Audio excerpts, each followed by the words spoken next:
Francis പാപ്പയുടെ മരണവുമായി ബന്ധപ്പെട്ടാണ് പറയുന്നത്. ദൈവിക ഇടപെടലായിരുന്നു എന്ന് എത്ര പേർ വിശ്വസിക്കുന്നുണ്ട് ആ മരണം? ഫ്രാൻസിസ് പാപ്പയുടെ മരണത്തിൽ ദൈവിക ഇടപെടലുകൾ കാണാനാകുമെന്നാണ് ദൈവശാസ്ത്രജ്ഞരുടെ പക്ഷം. അതിന് മരണവുമായി ബന്ധപ്പെട്ട പല കാര്യങ്ങളും അവർ പറയുന്നു. Cari fratelli e sorelle, buona Pasqua. 2018 Italian മാധ്യമത്തിന് നൽകിയ അഭിമുഖത്തിൽ ഫ്രാൻസിസ് പാപ്പ പാതി തമാശയായി പറഞ്ഞത് ഈസ്റ്റർ സമയം മരിക്കാനായി തിരഞ്ഞെടുക്കുന്നു എന്നാണ്.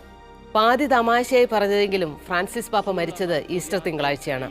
ഈസ്റ്റർ ഞായർ മുതൽ തൊട്ടടുത്ത ഞായർ വരെ ശോഭയുള്ള വാരമെന്നാണ് പൗരസ്ത്യ ദേശത്ത് അറിയപ്പെടുന്നത്.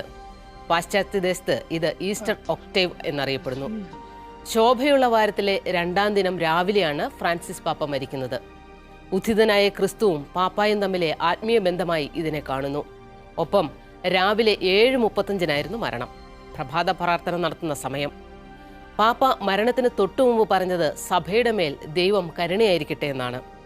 12 വർഷത്തെ പേപ്പസിയിൽ കരുണയെക്കുറിച്ചാണ് ഫ്രാൻസിസ് പാപ്പ അധികവും സംസാരിച്ചത്. 2015 കരുണയുടെ വർഷവും പ്രഖ്യാപിച്ചു. ഈസ്റ്റർ ദിനത്തിൽ സെന്റ് പീറ്റേഴ്സ് ബസിലിക്കയിൽ പ്രാർത്ഥിച്ച ഫ്രാൻസിസ് പാപ്പ വിശ്വാസികൾക്ക് ആശീർവാദം നൽകി. പിന്നാലെ പാപ്പ മൊബീലിൽ